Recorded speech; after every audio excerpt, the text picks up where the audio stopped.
आप लोग को मैं सबसे पहला बार क्लास ले रहा हूँ और वो भी यूट्यूब पर बिल्कुल मुफ्त में। इसीलिए आप लोग मेरा चैनल को सब्सक्राइब कर लीजिएगा, रवि रॉक्सी कुमार को, जो कि हिंदी पढ़ाएंगे और वो भी मुफ्त में पढ़ाऊँगा और जीरो टू हीरो बताऊँगा, क्योंकि हिंदी व्याकरण आप लोग को जीरो टू हीरो बना दूंगा। ठीक है, अगर मेरा वीडियो पर डे और मैं पर डे क्लास लूँगा भी, जिससे कि आप लोग के लिए मैं बोर्ड लाया हूँ, जो कि एग्जाम्पल के तौर पर बताऊँगा हर चीज़। आज मेरा इंट्रोडक्शन है आप लोग को बीच में। ठीक है, तो आप लोग मेरा कीजिए और मेरा एंजॉय लीजिएगा पढ़ाने के साथ साथ। ठीक है, आप लोग को मैं और कहानी भी बताऊँगा अच्छे अच्छे। तो आप लोग समझिए, सबसे पहले हिंदी क्या होता है। हिंदी एक सब्जेक्ट है हम लोग का, ठीक है, क्योंकि उसका आप लोग पढ़ सकते हैं आगे जाके, जिससे ऑनर्स पेपर होता है होता है, लेकिन हम लोग का एक मातृभाषा हिंदी है। ठीक है, इसीलिए हम लोग को राष्ट्रीय भाषा की दर्जा दिया गया है। किस चीज़ का? हिंदी का। ठीक है, और ये भाषा हर जगह बोली जाती है, हर एक क्षेत्रों में। कहीं जब तक हिंदी नहीं जानिएगा कुछ नहीं जानिएगा। ठीक है, हिंदी के तो आपको पढ़ना ही पड़ेगा, कितना कुछ हो जाए। तो इस तरह हम अब बात करते हैं इतिहास किसका? भाषा का। और भी भाषा किसका? हिंदी का।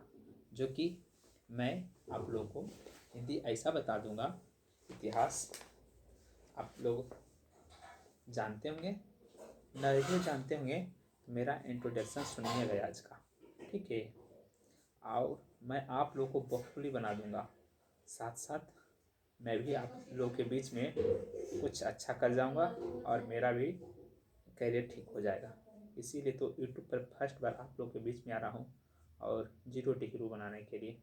तो आप लोग सबसे पहले समझिए कि हिंदी भाषा क्या होता है।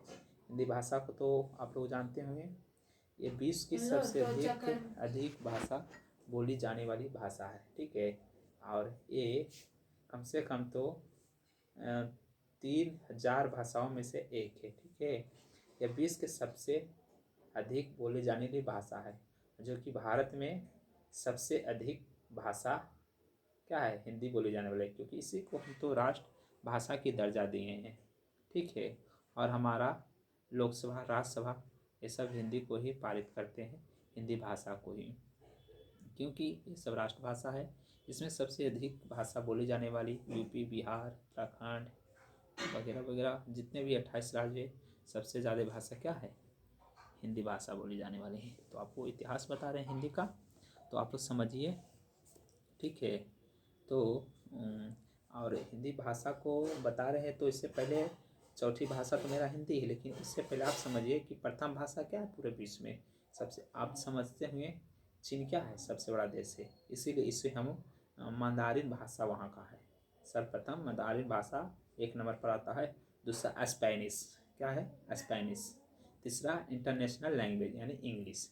ठीक है, तीसरा उसके बाद हम लोग का हिंदी भाषा है, आप लोग समझेंगे। और भाषा परिवार का आधार, ये हमारा क्या है?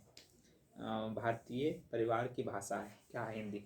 ठीक है, आप लोग समझ रहे होंगे, और अच्छी तरह से आप लोग को मैं बताऊंगा, क्योंकि भारतीय लोग 73% हिंदी को मानते हैं। और द्रविड़ भाषा में कर्नाटक, मलयालम, तमिल, तेलुगु इसको 25%। राष्ट्रीय भाषा 1.03। चीनी तिब्बत वाले लोग, जो कि पूर्वी राज्य में हम लोग उसको कुछ उपयोग करते हैं, 0.4% थे। ठीक है, तेलुगु कन्नड़ में। इस तरह भाषा का सर्वप्रथम वर्गीकरण किए हैं, और वर्गीकरण करने के बाद आप लोग को और आगे बताता हूँ। आज मेरा इंट्रोडक्शन क्लास है, तो सर्वप्रथम आया हूँ। ये सब आर्यों की भी भाषा है, 3 कालों में विभक्त किए थे। कौन? आर्यों की भाषा। बताइए आप लोग भी कुछ कुछ। तो मैं आप लोगों को हिंदी विकास तो बताया, उसके बाद भाषा को भी 3 वर्गों में बांटा गया है, जिसे इतिहास में बोलते हैं प्राचीन, मध्यकालीन और आधुनिक। इसी तरह हिंदी में भी 3 भाग में बांटते हैं, जो कि पहला है प्राचीन, आधुनिक और प्राचीन, मध्यकालीन और आधुनिक। जो कि प्राचीन काल को आर्य भाषा ने बांटा है, उसको हम 1500 ईस्वी काल में से लेकर 500 ईसा पूर्व तक रखते हैं। यानी 1500 ईसा पूर्व से लेकर 500 ईसा पूर्व तक क्या है, प्राचीन आर्यों की भाषा हिंदी था। ठीक है। मध्यकालीन भारतीय ये 500 से लेके 1000 ईस्वी तक, 500 ईसा पूर्व से लेकर 1000 ईस्वी तक। ठीक है। फिर आधुनिक आया, क्या चाहिए, आधुनिक, आधुनिक इतिहास आया आर्यों की, जो कि 1000 से लेकर अब तक, जो कि कहते हैं 2022 तक, 2023 तक, 2024 तक, 2025 तक जो भी चल रहा है, ये सब क्या है, आधुनिक भाषा है। जो कि हम प्राचीन भाषा में सबसे पहले बोलेंगे, इसका एग्जाम्पल भी देते हैं तीनों का।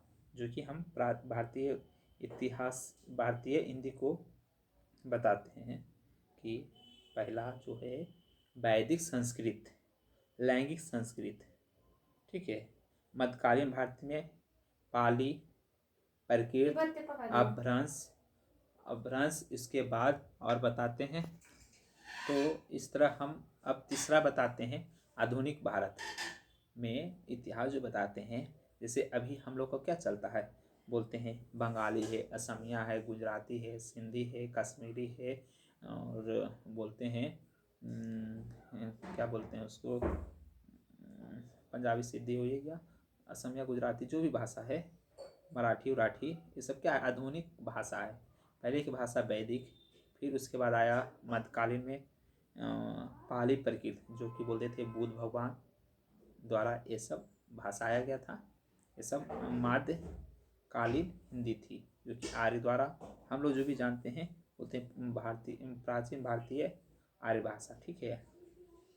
इस तरह होने के बाद आप लोगों को मैं बारी बारी से तीनों भाग को बताता हूँ। जैसे बताए हैं प्राचीन इतिहास में क्या चीज़ बताए हैं, 1500 ईसा पूर्व से लेकर 500 ईसा पूर्व तक, जिसमें आपको बताया था वैदिक, लैंगिक। इसको मैं सबसे पहले बताता हूँ वैदिक क्या होता है। वैदिक जो बोलते हैं वैदिक काल से आया है। ठीक है। इसमें से ये पाणिनि द्वारा ये सब बताया गया है, और हम लोग तो उतना जानकारी होगा भी पता नहीं, लिखा होगा कोई बुक वगैरह में, लेकिन हम ये कहते हैं कि वैदिक जो आया है पाणिनि द्वारा 500 ईसा पूर्व से लेकर 1500 से लेकर 500 ईसा पूर्व तक। ठीक है।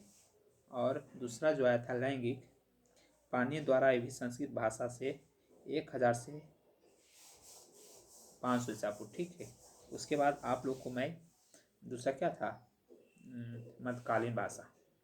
ठीक है। वो भी हिंदी भाषा को प्रथम प्राकृत भाषा 500 ईसा पूर्व से, जो कि आप लोग जानते होंगे गौतम बुद्ध द्वारा उपदेश दिया करते थे पाली भाषा में, प्राकृत भाषा में।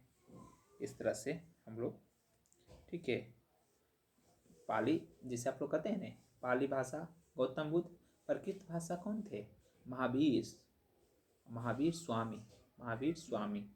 इस तरह से द्वितीय भाषा ये प्राकृत भाषा को 1 ईस्वी से 500 ईस्वी पूर्व तक रखा गया था। इनका था महावीर। इसके बाद मैं आप लोग को तृतीय भाषा बताता हूँ। तृतीय भाषा क्या था, और अपभ्रंश जो बताए हैं 500 से 1000, और ये अवट समकालीन भाषा है। इस तरह हम आप लोग को मध्यकालीन बताएं भाषा।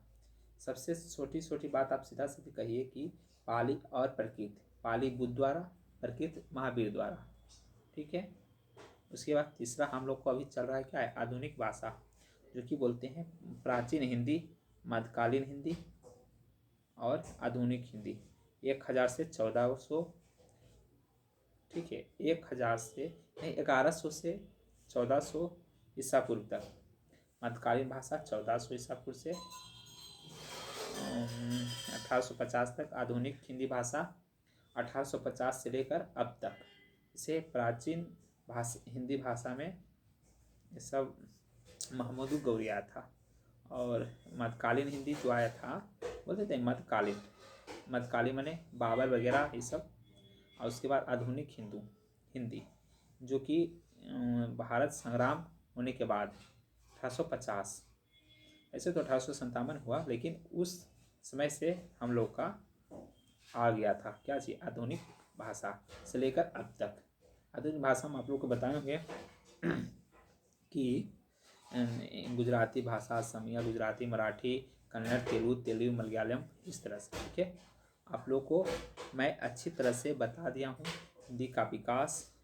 ठीक है, और अगर बात किया जाए हिंदी का हो, चाहे इंग्लिश का हो, चाहे संस्कृत का, चाहे विज्ञान का, ये सब जो आदिकाली भाषा जो भी आया है, जननी संस्कृत है। संस्कृत को ही जननी माना गया है। इस तरह से संस्कृत हो, पाली हो, प्राकृत हो, भाषा ये सब अपभ्रंश तक पहुँचती है ये सब, और गुजराती हो, मराठी हो, सब इसका जननी संस्कृत है। इसीलिए हमें इसे जननी रूप मानते हैं और इसे हम देवों की भाषा मानते हैं। संस्कृत को ऋग्वैदिक काल में है तो इसे ऋग्वेद के काल से मानते हैं। ठीक है, उसके बाद हिंदी भाषा का विकास। अभी आप लोग को पहले क्या हुआ, संस्कृत आया, उसके बाद पाली आया, फिर उसके बाद प्राकृत आया, अपभ्रंश भाषा आया, प्राचीन आया, फिर प्रारंभिक हिंदी आया, फिर मध्यकालीन हिंदी आया, फिर आधुनिक भारत आया।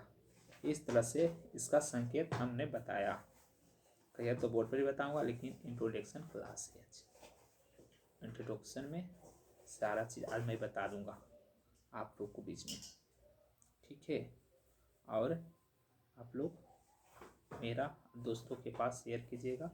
10th बोर्ड हो चाहे 12th बोर्ड हो, इसमें आर्ट्स हो, कॉमर्स हो, साइंस हो, सभी स्टूडेंट के पास 100 नंबर मार्क्स हिंदी बहुत आवश्यक है। इसमें से व्याकरण बहुत महत्वपूर्ण योगदान देता है। व्याकरण के बिना अधूरा है सारा हिंदी। ठीक है, तो हिंदी पढ़ना ही पड़ेगा। तो आप लोग कहिए कि रवि सर भी आ गए यूट्यूब पर। ठीक है, यूट्यूब पर आने के बाद हम आप लोग को फ्री ऑफ कॉस्ट पढ़ाएंगे। इस तरह से मैं हिंदी भाषा को कुछ खंड बांटा हूँ और बताया हूँ ही। ठीक है, और कुछ बताता हूँ। इस तरह हमने हिंदी विकास को बताया, लेकिन मैं अभी बताता हूँ हिंदी भाषा को राजभाषा की दर्जा। उसके बाद हिंदी दिवस क्या इसका हुआ, हिंदी को संवैधानिक स्थिति में उनकी समीक्षता, राजभाषा, संघ की भाषा, मैं उसके बाद ये डिटेल करता हूँ और बताता हूँ। जैसे आपको बताएंगे राजभाषा का विकास। बोलते हैं कि राजभाषा का शाब्दिक अर्थ है राजकाज की भाषा। ठीक है, राजकाज की भाषा में हिंदी, आपको बताएं सूर्य में हिंदी बहुत अति आवश्यक विषय है। आप लोग को सभी लोग को हिंदी पढ़ना बहुत आवश्यक है। किसी भी धर्म का हो, किसी भी, आप लोग हिंदी को सारी आप लोग पढ़ना ही पड़ेगा। ठीक है, किसी मजहब हो, धर्म हो, कोई भी जात कास्ट हो, सभी लोग पढ़िए। हमको यही कहना है। हिंदी क्योंकि राजभाषा की दर्जा है, राष्ट्रीय भाषा है, तो हम लोग को पढ़ना ही पड़ेगा। ठीक है, ऐसा नहीं है।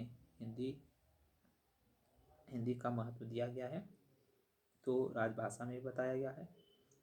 इसे बोलते हैं राजभाषा।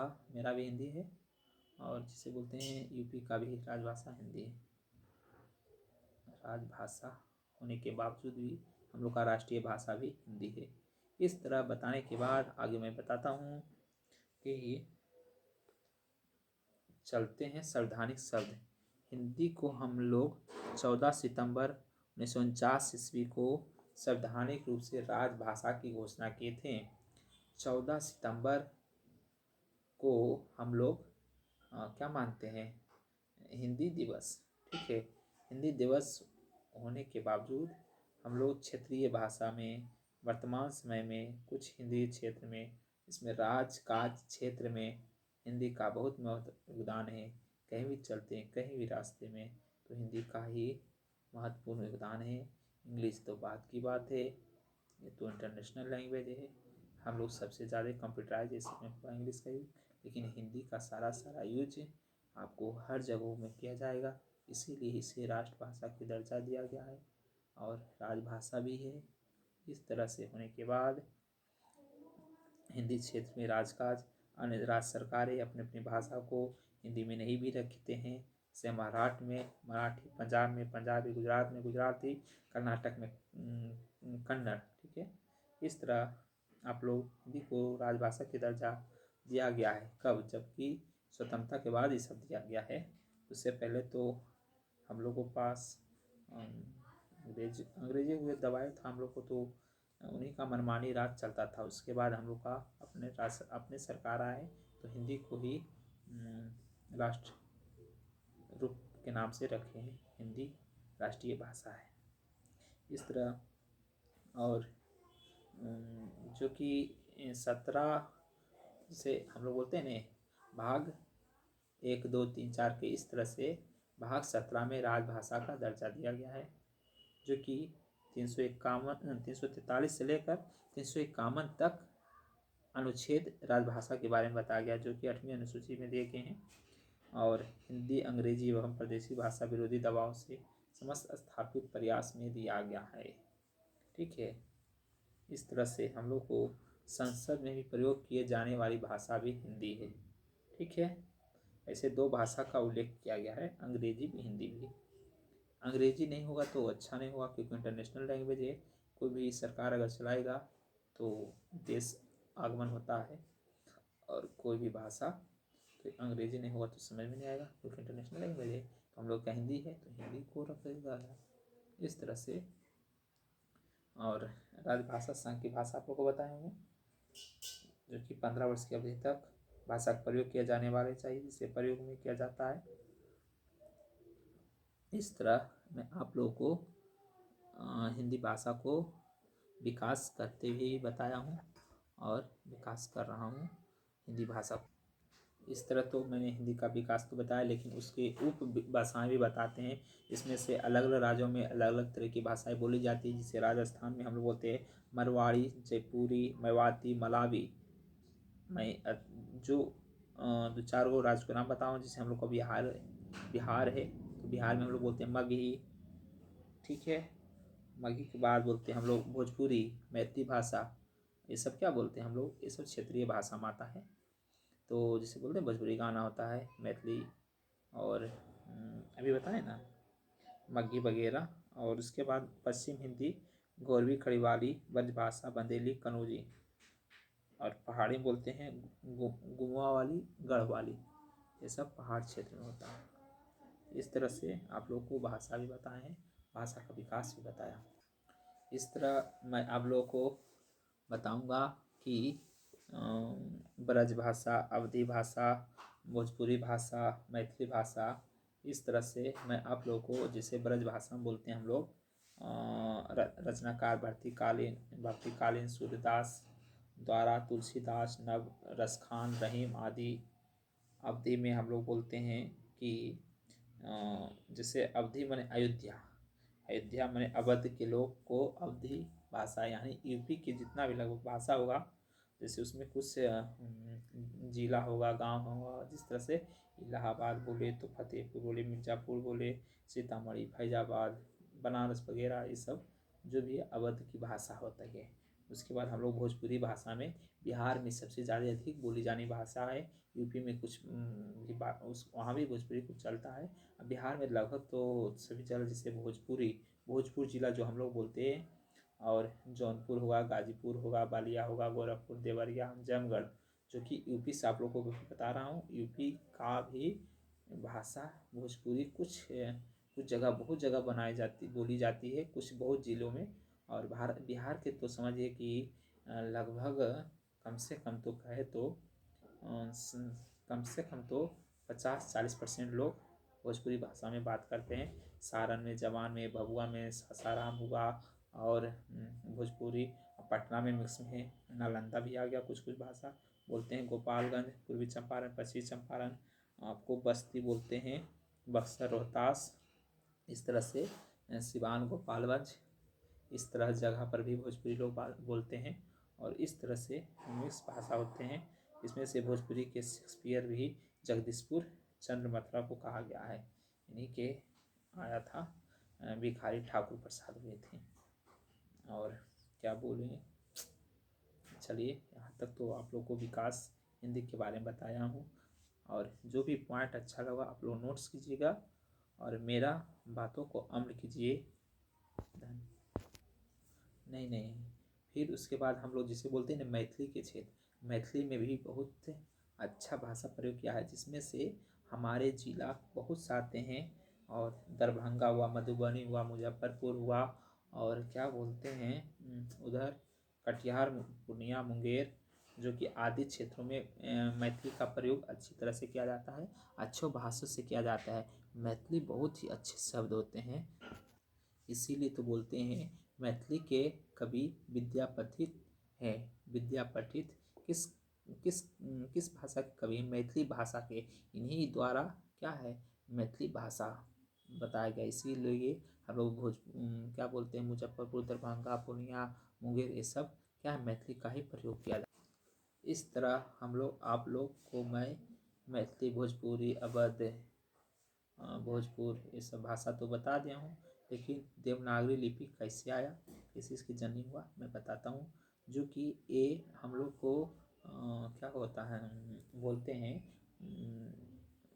स्वतंत्रता संग्राम के बाद हम लोग को देवनागरी भाषा का उदय हुआ, जो कि बोलते हैं, जो कि हिंदी भाषा दिवस जो उस टाइम मनाया गया था 14 सितंबर 1950 ईस्वी को, उसके बाद ये राजभाषा हिंदी को बताया। इसीलिए को हम लोग कहते हैं कि लिपि देवनागरी लिपि में हिंदी भाषा का वर्णन है। इस प्रकार 150 वर्षों पहले भी 1800 से बाद 1849 ईस्वी तक लंबे समय के बाद एकमात्र भाषा के एकमात्र और अधिकृत बनी गई, जो कि बोलते हैं देवनागरी लिपि, ये बन गया। ठीक है, हम लोग उसी टाइम जिस समय हिंदी दिवस के बाद देवनागरी लिपि का भी उदय हुआ, उससे पहले हम लोग ऐसे कहीं कहीं तो लिखा होता है 1800 से 1949। ठीक है, इस तरह से। और देवनागरी जो उदय हुआ देवनागरी लिपि, ये बोले तो गुजरात में ब्राह्मणों के द्वारा ये प्रचलित है सबसे पहले गुजरात भाषा में। इसका देवनागरी के स्वरूप लिखने का ये होता है बाएं ओर से लिखना। ठीक है, बाएं अक्षरों से लिखना, और बाएं अक्षरों लिखने के बाद ये, और जबकि जिसे बोलते हैं ना फारसी लिपि में उर्दू, अरबी, फारसी लिपि भी, इसको हम लोग दाएं ओर से लिखते हैं, और यह रोमन लिपि में लिखा जाता है। ठीक है, देवनागरी लिपि के कुछ गुण मैं बताता हूँ। एक ध्वनि के लिए एक ही वर्ण का संकेत होना, एक वर्ण संकेत में अनिवार्य एक ध्वनि होता है, और मूल वर्णता नहीं होते हैं। उच्चारण के सूक्ष्म भेद को प्रकट करने की क्षमता होता है, और प्रयोग बहुत से, जैसे संस्कृत, हिंदी, मराठी, नेपाली एकमात्र लिपि है। भारत के अनेक लिपियों के निकट में हम लोग क्या कहते हैं देवनागरी के गुण बताए हैं, और देवनागरी के कुछ दोष भी मैं आप लोगों को बताते हैं। कुल मिलाकर 403 टाइप होने के कारण टंकन मुद्रण की कठिनाई हो गया था। और इसमें आप लोग बताऊंगा जो कि कवर, चरगर, तबर में कुछ जिसे बोलते हैं ख हो, इस तरह से भाषा को हम देवनागरी लिपि के कुछ दोष मैं बताऊंगा। और वर्णों के संयुक्त में कोई निश्चित व्यवस्था नहीं की जाती है, जैसे बोलते हैं छत्रज्ञ स्वर में होता जो संयुक्त व्यंजन, उसमें कोई अच्छी व्यवस्था की ही नहीं गई। और तो कुछ आगे और इसका दोष बताता हूँ। वर्णों को अनुसार अनुनासिक में प्रयोग की एक रूपता का अभाव है। ठीक है, इसे बोलते हैं अड़, इं, न, टवर्गी न वाला न, इस सब इसका एक स्वरूप क्या है, एक रूपता का अभाव रह गया। ठीक है, और इस तरह वर्णों को संयुक्तन को र का प्रयोग लेकर भ्रमण की स्थिति रह गया, जैसे सरवन, तो स र इस तरह भ्रमण किया गया है। देवनागरी लिपि का कुछ दोष बता दिया गया है। ठीक है भाई लोग, और हर्षिकार को लेखन को पहले उच्चारण वर्ण के बाद आता है। इस तरह हमारा लिपि भी, इस तरह मैं आपको देवनागरी लिपि के बारे में बताया हूँ। ठीक है, और मैं विश्व हिंदी सम्मेलन को बताते हैं, जो कि बोलते हैं यूनेस्को की प्रसिद्ध हिंदी स्थान को भी दिलाना हिंदी का ही प्रचार प्रसार है। और क्या और थैंक यू भाई। और मैं आप लोगों को इतना ही बता देता हूँ, ठीक है। बहुत से आप लोग कमेंट भी करिएगा और क्या बताते हैं। तो इसके बाद मैं आप लोगों को हिंदी का सारांश जो व्याकरण में होता है, वर्ण होता है, उसके बाद पढ़ना शब्द, संधि, समास, उपसर्ग, प्रत्यय, हर चीज़ को मैं पढ़ाऊँगा और बारी बारी से, ठीक है। तो आप लोगों को मैं आज इंट्रोडक्शन दिया हूँ। कुछ अगर हमसे कुछ गलत हुआ है बोलने में, पढ़ाने में, बोलने में, तो सबसे पहली बार आप लोग के बीच में मैं आया हूँ, तो कुछ अच्छा भी कमेंट्स कीजिए, लाइक कीजिएगा, डिसलाइक भी कीजिएगा, क्योंकि मेरा जो बात निकलता है तो कुछ ध्वनि दब के निकलता है। हम उसको सुधार करने की कोशिश करेंगे। तो आप लोग के लिए धन्यवाद, और मेरा सब्सक्राइब कर दीजिएगा और दोस्तों को पास शेयर कर दीजिएगा। Thanks very much all of you दोस्तों।